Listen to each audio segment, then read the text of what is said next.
नमस्कार, मैं अमित गोदियाल और आप देख रहे हैं उत्तराखंड हलचल। और ये उत्तराखंड हलचल का आज पहला लाइव प्रोग्राम होने वाला है। और ये उत्तराखंड हलचल इसलिए भी अस्तित्व में आया क्योंकि उत्तराखंड में जो चीजें हो रही हैं उसको लेकर किस तरीके से जो भ्रष्टाचार लिप्त हो रहा है और किस तरीके से पूरी हलचल पूरे प्रदेश भर में मचा रहा है। हमारे साथ लखेड़ा जी हैं जो जल जीवन मिशन को लेकर लंबे समय से जो भ्रष्टाचार पौड़ी क्षेत्र में हो रहा है उसको लेकर मुखर रूप से इन्होंने आवाज भी उठाई थी। इन्होंने एक वीडियो भी दी थी जिसमें कमीशन की बात करते हुए साफ ये लोग नजर आ रहे थे।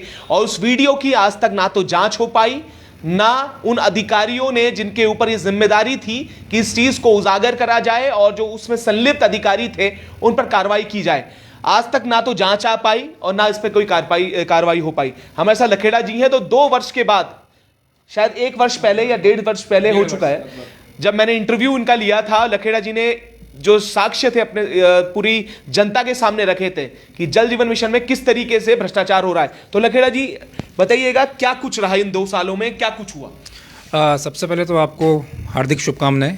उत्तराखंड हलचल जो आपने एक पहाड़ की पीड़ा को समझते हुए इसको शुरू किया है, और जैसे कि आप जानते हैं कि लगभग 1.5 साल हो चुका है। 1.5 साल से मैं लड़ाई लड़ रहा हूँ क्योंकि उसी विभाग में मैं भी बतौर ठेकेदार वहाँ पर काम कर रहा था।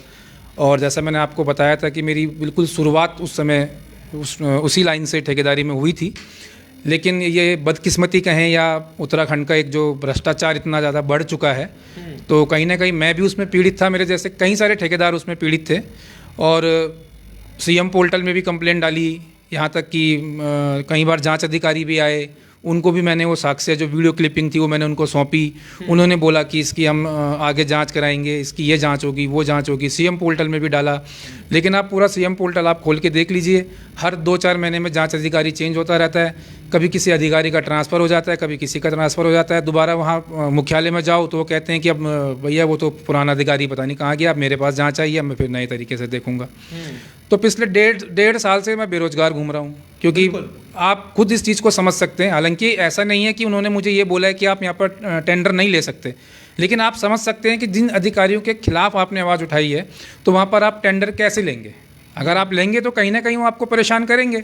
और सबसे बड़ा सवाल मेरा ये था उस टाइम पे कि मैंने जो जांच अधिकारी आए थे, मैंने उनको वो जो वीडियो दिखाए थे और उन्होंने भी इसको कहीं ना कहीं माना था कि हाँ गड़बड़ तो हुई है। लेकिन उस आधार पर भी उन्होंने उसी समय उस अधिशासी अभियंता को जिसके खिलाफ कंप्लेन मैंने की थी, उनका ना तो वहाँ से ट्रांसफ़र किया, पहले तो सस्पेंड करना चाहिए था तत्काल प्रभाव से, लेकिन कम से कम ट्रांसफ़र तो करते। लेकिन वो आज तक ट्रांसफ़र भी नहीं हुआ, कुछ नहीं हुआ। अधिकारी वैसे बैठे हुए हैं। और जो ठेकेदार, हमारे जो स्थानीय ठेकेदार थे, जो अपने आप में कैपेबल हैं, जो बड़े ठेकेदार हैं, वो आज भी काम कर रहे हैं। जो छोटे ठेकेदार थे, अब वो जहाँ जिसका जैसा हिसाब बना हुआ है तो वहाँ काम कर रहे हैं। तो कुल मिला के कहने का मतलब वही है कि स्थानीय जो व्यक्ति है, जो पहाड़ी मूल का जो व्यक्ति है, वो पहले भी ठगा हुआ महसूस कर रहा था और आज भी ठगा हुआ महसूस कर रहा है। लखेड़ा जी, जांच अधिकारी कौन थे उस समय? मैं इसलिए भी ये बात पूछ रहा हूँ, एफिडेविट दिया गया था लखेड़ा जी द्वारा और यकीन मानिएगा सीएम पोर्टल में भी शिकायत थी। क्या हुआ ये सीएम पोर्टल की भी, इसमें आप देखिएगा किस तरीके की पूरी सिस्टम यहाँ पर है। एफिडेविट भी जरूर दिखाई गई लखेड़ा जी। और कौन उस टाइम जांच अधिकारी थे? ये एफिडेविट बना हुआ है, आप देख लीजिए। जो वीडियो क्लिपिंग जब मैंने सौंपी थी, ये फ्रंट का पेज है, ये आप देख सकते हैं। उसके बाद ये शपथ पत्र आप देख सकते हैं जी। और इसमें मैंने बाकायदा ये भी बोला हुआ है कि इस वीडियो से ऑडियो में मैंने कोई छेड़छाड़ नहीं कर रखी है। अगर इसमें कोई छेड़छाड़ है तो आप मेरे खिलाफ कार्रवाई करने के लिए स्वतंत्र हो। अब आप ये इसमें पूरा ये प्रकरण देख सकते हैं कि ये जो मैंने ये सीएम हेल्पलाइन में ही शिकायत मैंने पहले डाली थी, और जब शिकायत मैंने सीएम हेल्पलाइन पर डाली थी उसके बाद ही जो है ये जांच अधिकारी इसमें आए थे। और ये जो महाप्रबंधक प्रशासन प्रधान कार्यालय उत्तराखंड पेयजल निगम देहरादून को ये संबोधित किया हुआ था। लेकिन ये लेटर आप देख सकते हैं तो रिसीविंग डेट है 1 फरवरी 2023 की है और अब ये 2024 चल रहा है। बिल्कुल लगभग 1 साल होने वाला है। तो 1 साल तो ये इसको होने वाला है जब मैंने जांच सौंपी है। लेकिन जब मैंने शुरुआत करी थी वो लगभग उसको 6-7 महीने आप और ऐड कर लो। बिल्कुल। तो लगभग 2 साल की लड़ाई मैं लड़ते हुए आ रहा हूँ।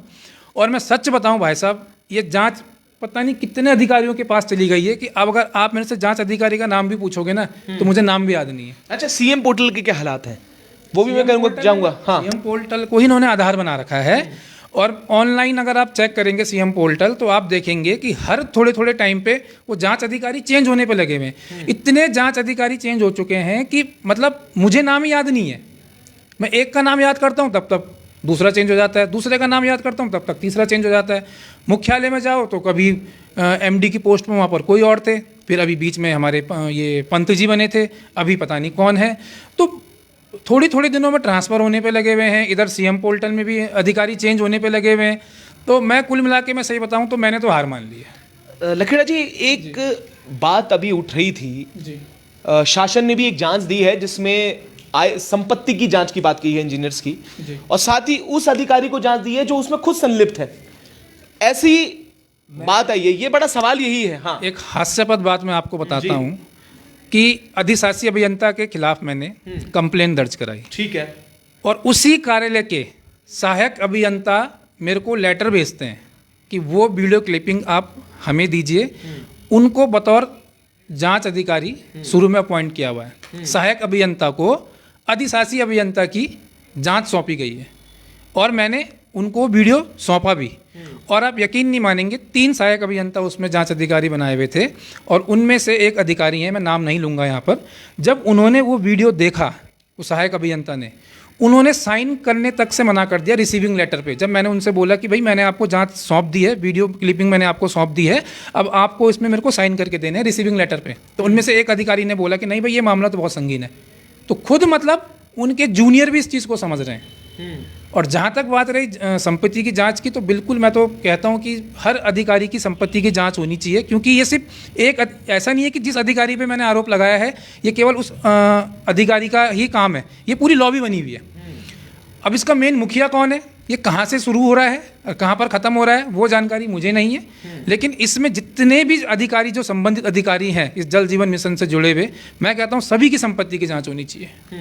जी, ये बड़ा सवाल आपने किया। आपने कहा है कि ये जो जितने अधिकारी हैं इनकी जांच होनी चाहिए, पर सवाल यहाँ पर ये खड़ा होता है, आपने कहा जूनियर्स कर रहे हैं जांच, मैं दिखा देता हूँ आपको। और ये बड़ी हास्यास्पद बात इसलिए भी है कि किसी सीनियर की जांच जूनियर कैसे करेगा। और मैं आपको बता दूं, एमडी जब उदयराज जी थे शायद तब की ये कंप्लेंट थी। हाँ, बिल्कुल बिल्कुल। और उस समय से और ये जो जांच है ऐसी जो की त्यों पड़ी। ये देखिएगा आप, ये 19/12/2022 का लेटर है ये, ठीक है, ये आप देखिएगा सामने, बताइए। ये सामने आप देख लीजिए, 2022 का लेटर है ये, 19/12/2022, और ये 24 चल रहा है। और इसमें आप नीचे रिसीविंग में आप देख लीजिए किन के नाम हैं ये, और इनमें से एक अधिकारी ने साइन नहीं करे थे। अब आप बताइए। और मुझे ये भी डाउट है कि जो बड़ी लॉबी है, जो सहायक अभियंता से ऊपर के जो अधीक्षण अभियंता होंगे या जो और पदों पे होंगे, क्योंकि उनके संरक्षण के बिना नीचे का अधिकारी इतनी बड़ी डिमांड ही नहीं कर सकता। और उस वीडियो क्लिपिंग में अधिकारी साफ बोल रहा है कि ऊपर तक देना पड़ता है, सचिव वाले तक जाता है, वो अभियंता का ये कहना है। तो आप खुद आप खुद सोचिए कि आप अगर चोर को ही अगर आप जज बना दोगे तो कहाँ से इसमें जो है कि आपको लगता है कि मतलब बिल्कुल क्रिस्टल क्लियर इसमें जांच होगी? हो ही नहीं सकती। वो सारे एक ही लॉबी के लोग हैं। तो इसमें तो पूरी जांच कमेटी ही बहुत मतलब अलग होनी चाहिए, जिनका इनसे कोई दूर दूर तक का नाता ही ना हो। एक सवाल था लखेड़ा साहब, 2 साल 20 वर्ष बीत गए, कमीशन का खेल खुला है जो आपने दिखाया है वीडियो। और ये मैं नहीं कह रहा हूँ, ये लखेड़ा जी नहीं कह रहे हैं, वो वीडियो जो लखेड़ा जी ने बनाई थी, जो इन्होंने खुद जमा की है अधिकारियों पर, वो साफ ये बता रही थी कमीशन का खेल खुला चल रहा है। सवाल ये है कि जल जीवन मिशन का जो कार्य है, क्योंकि अभी तो पार्ट 1 हो रहा है, पार्ट सेकंड में ये भी बताऊंगा कि जल जीवन मिशन के अंतर्गत कहां पर पंपिंग योजना के नाम पर ऐसी जगह पे पंपिंग योजना खोल दी गई जो हर वर्ष नदी में बह जाती है नदी के आने से। ये तो मैं बताऊंगा, ये तो पार्ट सेकंड में हम बड़ा खुलासा करेंगे। पर अभी हालात ये है कि जल जीवन मिशन के अंतर्गत जो काम हो रहा है, अगर कमीशन का ये खुला खेल है, किस तरीके का काम हो रहा है आपके क्षेत्र में? क्योंकि आप तो हार मान के बैठ गए, आपने कहा कि मुझे काम ही नहीं करना है, और आपने हिम्मत भी की। कई ठेकेदार तो जो उस समय आपके साथ थे, ठेकेदार संघ ने पूरा लेटर लिख के दिए थे कि 25 टेंडर कैंसिल कर दिए गए बिना किसी वो हुए हुए, और फिर एक कंबाइंड एक टेंडर निकला, वो भी पहले आप बताइएगा। वो लेटर मैंने देखा था, वो लेटर मुझे किसी ने दिखाया था, और वो मेरे ख्याल से जो पौड़ी का जो ठेकेदार संघ है, तो उन्होंने उस पर कुछ एक सब्जेक्ट जो था, वो जांच जो थी वो मांगी गई थी, और उस लेटर पे जो मेरे द्वारा पढ़ा गया, जो मेरे संज्ञान में आया है, वो यही आया है कि लगभग 20 से 25 टेंडर वो कैंसिल हुए हैं। अब वो किस आधार पे हुए हैं, क्यों हुए हैं, ये भी एक जांच का विषय है। और दूसरा, क्योंकि मैं तो 2 साल से अब इस जल जीवन मिशन में नहीं हूँ, तो मुझे अब 2 साल का काफ़ी लंबा गैप हो गया है, और मैं अपने दूसरे कामों में, क्योंकि घर की रोजी रोटी भी देखनी होती है, तो मैं काफ़ी दूर हूँ इस विषय से अभी। लेकिन साथ में मुझे ये भी जानकारी मिली है कि इसमें क्या किया गया है कि जैसे सपोज मान लीजिए कि कोई एक गांव है, उसका 20-25 लाख का टेंडर है, तो कुछ टेंडर निरस्त करके और 10-12 या 8-10 गाँवों का एक टेंडर क्लब करके उसको करोड़ों में दिखा के, और वो ई टेंडरिंग करके कुछ बाहर के ठेकेदारों को जो है कि ये टेंडर दिए गए हैं। मतलब ये मैं पुष्टि नहीं कर रहा हूँ, लेकिन ऐसा मुझे सुनने में आया है। तो ये भी एक हो सकता है, मतलब ये भी एक जांच का विषय हो सकता है। या जो आप कह रहे हैं कि जो ठेकेदार संघ जो पौड़ी के हैं, हाँ, वो तो लेटर है। हाँ, वो लेटर है, बिल्कुल मैं उस लेटर के आधार पे ही बोल रहा हूँ।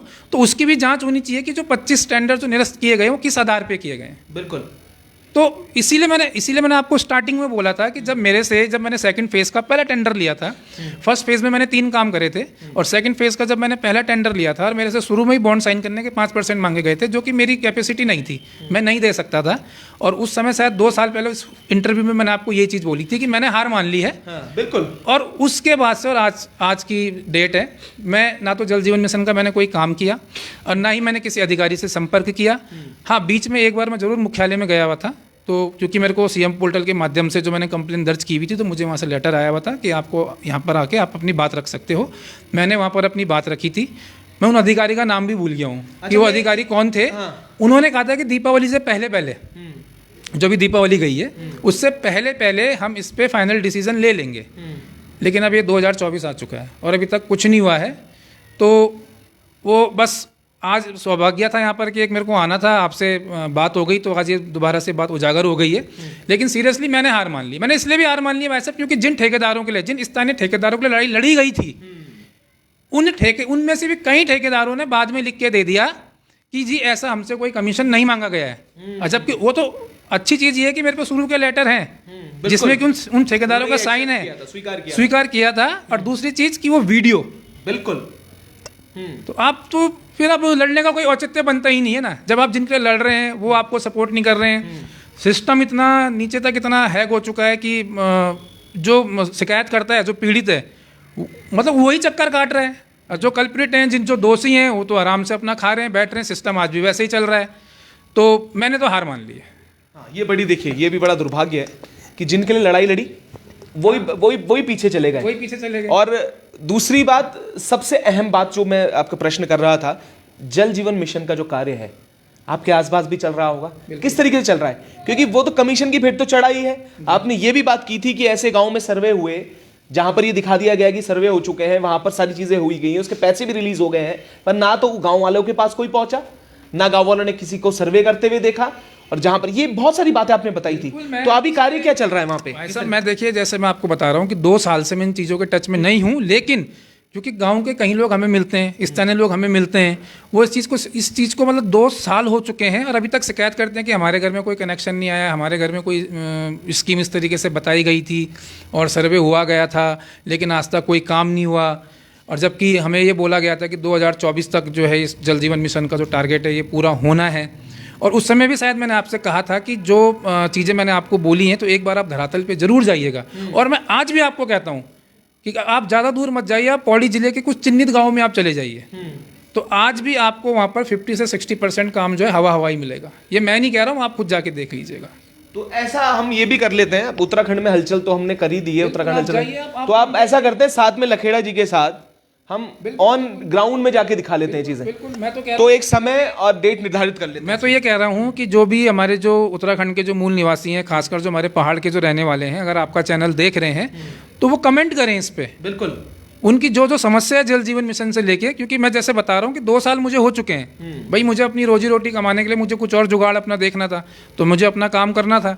लेकिन आपके चैनल के माध्यम से मैं कह रहा हूँ कि अगर आपको लगता है कि आपके गांव में जल जीवन मिशन में काम नहीं हुआ है या आपके गांव में कुछ धांधली हुई है, तो आप इसमें कमेंट करिए।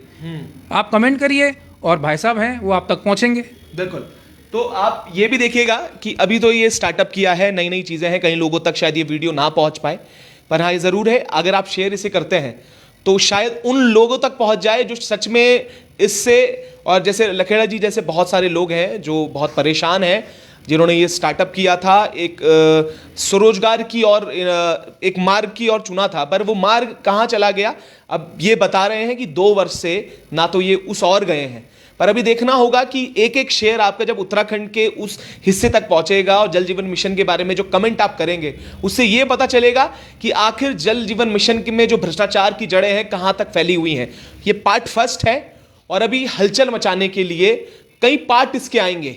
पर लखेड़ा जी आखिर में क्या संदेश देना चाहेंगे? ठेकेदारों को मैं स्पेशल कहूंगा क्योंकि आपने एक हिम्मत करके एक व्यक्ति आया, चाहे किसी भी वजह से, चाहे वो थक हार के आया हो, चाहे वो टूट के आया हो, चाहे वो परेशान होके आया हो, और लोग तो शायद मैनेज हो गए, मैनेज ही बोलूंगा इस चीज को मैं, चाहे रोज। हाँ देखिए ऐसा होता है ना, जैसे मैंने आपको उस समय भी कहा था, आज से 2 साल पहले जो इंटरव्यू दिया था उस समय मैंने आपसे कहा था कि शायद अगर मेरी कैपेबिलिटी होती 5% देने की तो आज शायद मैं उसी का हिस्सा होता। शायद मैं ये नहीं कह रहा हूँ कि मैं ईमानदार हूँ इसलिए मैंने आवाज़ उठाई, नहीं, मैं एक्सेप्ट कर रहा हूँ आज भी इस चीज़ को, क्योंकि मेरी कैपेबिलिटी नहीं थी तो मैं उस रेस से बाहर हो गया। बिल्कुल। लेकिन मेरे जैसे ऐसे बहुत से छोटे ठेकेदार थे जिन्होंने मार्केट से पैसा लेके, अपने रिश्तेदारों से पैसा लेके हमने वो काम स्टार्ट किया था। सिर्फ इसलिए किया था काम स्टार्ट कि भाई बाहर की नौकरी करने से अच्छा है कि अपने उत्तराखंड में अगर इस तरह की भारत सरकार की इतनी अच्छी स्कीम आई है और हमें अपने ही गांव में, अपने ही क्षेत्रों में अगर काम करने का सौभाग्य प्राप्त होगा तो कल के दिन, आज हम इस जल जीवन मिशन से स्टार्टअप कर रहे थे, धीरे धीरे जाके हम और कुछ अच्छा काम करते। लेकिन जैसे मैंने आपको बताया कि जो भ्रष्टाचार की जो रेस थी, जो कमीशन खोरी की जो रेस थी, वो मैं हार गया था क्योंकि मेरी कैपेबिलिटी शुरू में बॉन्ड साइन करने के जो 5% मांगे गए थे वो मेरी कैपेबिलिटी नहीं थी। और दूसरी बात, ये जो मुख्यमंत्री पोर्टल बनाया गया है ये सच में जनता के हित के लिए बनाया गया है अगर, और मैं ऑथेंटिक बात बोल रहा हूँ कि मैं आपको स्क्रीनशॉट भी दिखा दूंगा कि जिस दिन मैंने ये कंप्लेंट डाली है सीएम पोर्टल में, आज से मतलब उस समय से लेकर आज तक इसको 2 साल हो चुके हैं और 2 साल में अभी तक ये सिर्फ अधिकारियों के इर्द गिर्द ही घूम रही हो कंप्लेन। मैं तो भूल भी गया, मैं तो अब सीएम पोर्टल चेक भी नहीं करता। वो तो मैंने आज सुबह ही मैंने चेक किया कि अब कौन आया होगा इसमें, तो अब पता नहीं कोई एक नया अधिकारी आ रखा है। तो सीएम पोर्टल वाकई में जनता की सॉल्यूशन के लिए बनाया गया है। तो 2 साल हो गए सीएम पोर्टल से अभी तक मेरे को 2 साल से सॉल्यूशन नहीं मिला है, और वो भी वो सीएम पोर्टल जिसमें मैंने बकायदा ये भी लिखा हुआ है कि भाई घूस मांगते हुए का वीडियो मेरे पास है। तो अभी सीएम पोर्टल कौन सी टीम चलाती है, ये किसके उस पर चलता है, किसके इशारों पे चलता है, तो ये तो मैं क्या बोल सकता हूँ, क्योंकि 2 साल तो मुझे हो चुके हैं और 2 साल से आप देख ही रहे हैं। बाकी बात रही ठेकेदारों की, तो भाई अब जो ठेकेदार शुरू में साथ में थे तो शायद हो सकता है कि वो भी लास्ट में हार गए होंगे, उनको एक उम्मीद रहा होगी, मैं उनको भी गलत नहीं बोल सकता, उनको एक उम्मीद रहा होगी कि चलो भाई इसने आवाज़ उठाई है, हम इसका साथ देते हैं, क्या पता हमारे लिए कोई समाधान निकलेगा। लेकिन जब उनके लिए कोई समाधान नहीं निकला तो उन्होंने भी सोचा होगा कि चलो यार बीच का कोई रास्ता निकल जाए। तो जिनके लिए निकला होगा शायद निकला होगा, जिनके लिए नहीं निकला होगा वो भी मेरी तरह कहीं और काम कर रहे होंगे, कुछ और देख रहे होंगे। तो इसमें क्या बोल सकते हैं। बिल्कुल। तो ये कहानी है, सूरज सोनू जी बोल रहे हैं कि हमारे गांव में घर घर नल तो हैं पर जल नहीं है, और ये ऐसी ही कहानी तमाम जगहों की है। और ज़रूर ये बात अच्छी कही है कि अब ग्राउंड ज़ीरो पे जाने का समय आ गया है और नए एक आवाहन हमने किया है, एक नया शुरुआत भी हमने की है। तो ये आप लोगों की भी जिम्मेदारी है, ये आपको समर्पित चैनल है, ये उत्तराखंड हलचल आपको समर्पित है और हम भी इसमें लगातार आपको अपडेट देते रहेंगे। तो ऐसे ही जुड़े रहिएगा और ऐसे ही सपोर्ट करके उत्तराखंड हलचल को जो जिस मकसद से बना हुआ है उस मकसद को में हमारी मदद करने के लिए आप लोग इसे जरूर शेयर करें, इसे आगे बढ़ाएं। तो अभी पार्ट फर्स्ट हमने शुरू किया है और अभी कई पार्ट आने बाकी हैं। ऐसे अधिकारी जो खुद स्वयंभू अपने ही जांच कर रहे हैं उनकी भी पोल पट्टी अभी खुलना बाकी है। तो हम भी लगातार आपको अपडेट करते रहेंगे। तब तक के लिए ऐसे जुड़े रहिए और देखते रहिए उत्तराखंड हलचल।